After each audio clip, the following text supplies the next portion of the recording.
America Iran तनाव के बीच straight of Hormuz पर भी खतरा मंडरा रहा है। दरअसल ब्रोकरेज फर्मों ने चेतावनी दी है कि सप्लाई बाधित होने पर कच्चा तेल 100 से $150 प्रति बैरल तक पहुंच सकता है, जिससे महंगाई और वैश्विक अर्थव्यवस्था पर दबाव बढ़ेगा।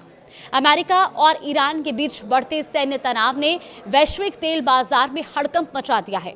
ईरान ने होर्मुज जल मरुमध्य को बंद करने की धमकी दी, जो दुनिया के करीब 20% कच्चे तेल की सप्लाई का अहम रास्ता है और इस रास्ते से बड़ी मात्रा में LNG भी गुजरती है। अगर ये मार्ग बाधित होता है तो वैश्विक सप्लाई पर गंभीर असर पड़ सकता है।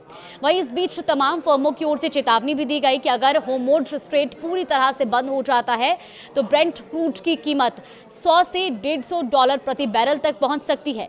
वहीं इसके अलावा एक और फर्म का कहना है कि अगर सप्लाई 5 हफ्तों तक प्रभावित रहती है तो कीमतें $100 के स्तर को भी छू सकती हैं।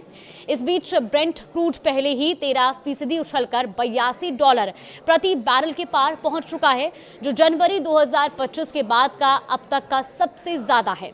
वहीं इस बीच एक और फर्म JP मॉर्गन चेज और ब्रेस्टीन ने भी कहा कि संघर्ष लंबा खिंचा तो कीमतें $100 के ऊपर जा सकती हैं। चलिए अब आपको बताते हैं कि भारत पर इसका कैसे असर पड़ रहा है। दरअसल भारत अपने करीब 50% तेल आयात के लिए इसी मार्ग पर निर्भर है और रोजाना लगभग 26 लाख बैरल तेल होर्मुज स्ट्रेट से होकर भारत आता है। सप्लाई में अगर लंबी रुकावट आई तो भारत जैसे आयात निर्भर देशों के लिए ये भारी पड़ सकती है। तेल कीमतों में सिर्फ 10% बढ़ोतरी से उभरती अर्थव्यवस्था के चालू खाते का घाटा 0.40 से लेकर 0.60% तक बढ़ सकता है और इससे महंगाई और आर्थिक विकास दोनों पर दबाव पड़ेगा। वहीं अमेरिका सैद्धांतिक रूप से अपने स्ट्रैटेजिक पेट्रोलियम रिजर्व का इस्तेमाल कर सकता है, लेकिन विशेषज्ञों का यह भी कहना है कि अगर संकट पूरी तरह भड़कता है तो ये कदम भी नुकसान की भरपाई के लिए पर्याप्त नहीं होगा। विशेषज्ञों का मानना है कि फिलहाल तेल की कीमतों की दिशा पूरी तरह अमेरिका ईरान तनाव पर निर्भर है।